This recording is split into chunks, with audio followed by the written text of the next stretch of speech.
Hey, what's up everyone? Morey Croson here, and today we'll be doing a GAIT analysis on Usain Bolt and Sha'carri Richardson, and we're going to start the video right now.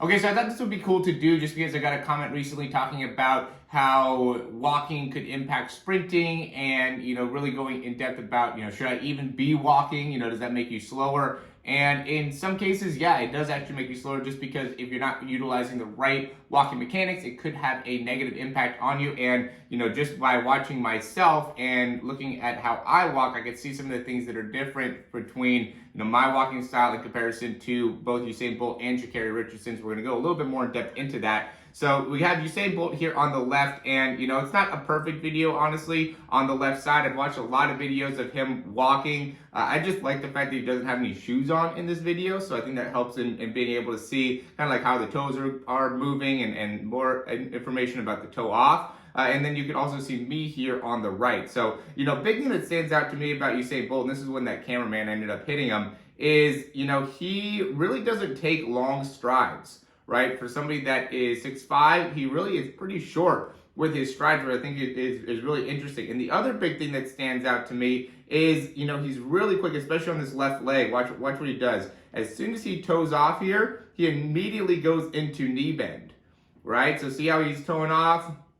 That back foot comes off the ground and then immediately drives those knees through. And then I look to me and look to see how I actually, do that same thing. And, I have a little bit more of a twist here in how I'm pushing off with my foot. And I definitely feel more rotation on my left side. Don't have as good of activation within my left hamstring and my left glute and stuff like that. And you can see I lose a little bit of control of my pelvis here too. But, you can see that I just don't get as much of a knee drive, right? Like as I'm pushing off, my knee's not really coming up at all. So I'm not driving my leg up very much, okay? In comparison to Usain Bolt especially. And then we'll see on the right side, his right side, he kind of twists through a little bit more. Again, this is him walking here. But if you watch all of his videos, he's very similar in kind of how he walks here, where he's going to go and really, get kind of a natural toe off there on the left side.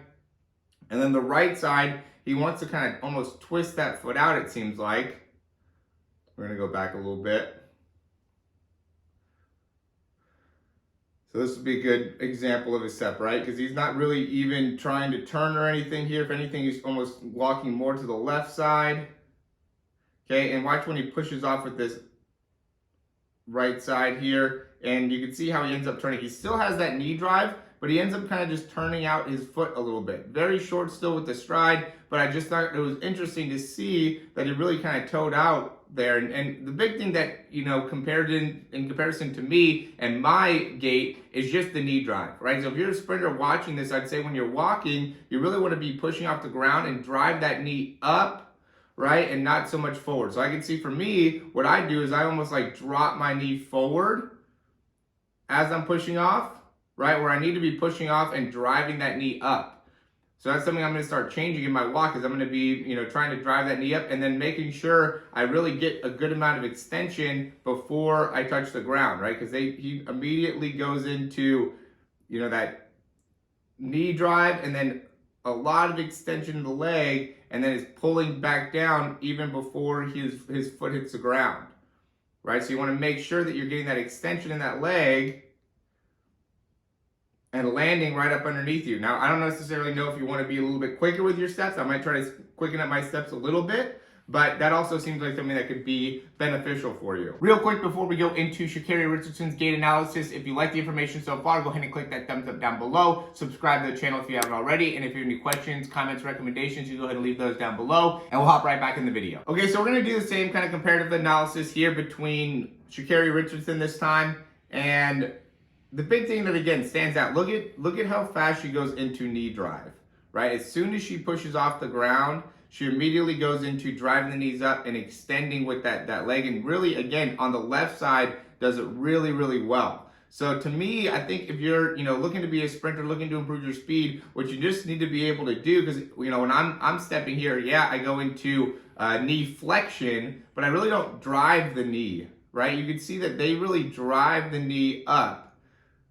So you can see that the height difference, and I know this is from the side, where the leg that's coming up and through, and it's not a huge difference, but it's enough of a difference, right? Where you can see my knee are about like the same height, where their knee's a little bit higher up. So, I'm just thinking that I just need to be able to get a little bit more hip flexion as I'm walking, and that'll make an impact on how I actually end up carrying over my gait into my sprinting form, right? And she's quick too. Look at how quick her strides are. She's not taking really long strides. That's something that I know I do, is I take a little bit longer strides, and that could be impacting my top speed as well. So going a little bit quicker with your steps, right? Making it so that foot contact time is nice and quick, and just driving the knee looks like those are two things that could be important in being able to improve your gait to set you up to be able to sprint faster. So, as always, I just want to help you guys out in understanding what are some of the key things that you could do in order to improve top speed, and that looks like something that could definitely